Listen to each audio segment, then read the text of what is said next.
So Issue 1 just passed in Ohio, and I know a lot of us are feeling a ton of different emotions from all of this.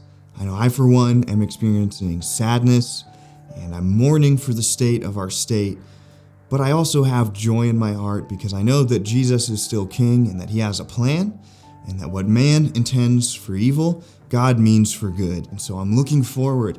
I'm looking for the solution and the work we can do ahead. And what that is we can move forward with the Abolition of Abortion in Ohio Act.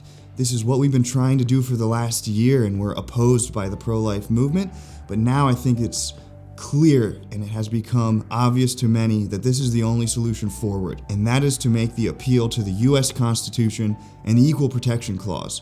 So we need to realize that right out of the gate, Issue 1 is null and void. A state cannot deprive a person of the right to life without due process, which is exactly what the language in Issue 1 says it will do.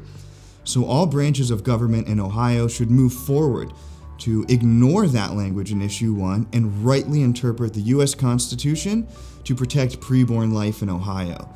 The state legislature should move forward with passing the Abolition of Abortion in Ohio Act and provide that equal protection under the law to all preborn persons in this state. The executive branch should use all of the resources at their disposal to rightly interpret the Equal Protection Clause in the U.S. Constitution and protect preborn life, and the judicial branch should do the same thing when the cases come before their courts. So we need to move forward with a clear goal to abolish abortion by recognizing the personhood and the value of the preborn person made in the image of God. And so we shouldn't be deterred by what happened with the passing of Issue 1, and we need to move forward with the work of abolishing abortion in the state and do so with truth and with love, and that's going to be our goal at End Abortion Ohio. And that's what I'll be doing on my campaign as well, is being a leader on these social and cultural issues that are at the forefront of our nation and our state right now.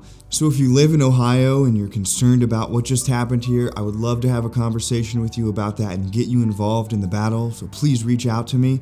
And if you live outside of Ohio and are watching this, realize that they are going to deploy the same thing they just did in Ohio in your state, and you need to be able to take steps to address that before they get to your state and try and make it a very pro-abortion state as well. So let's be prepared this time, and let's lead with truth and uncompromised messaging here, and recognize the personhood and the preborn, and that they are wonderfully made in the image of God and should be granted equal protection under the law.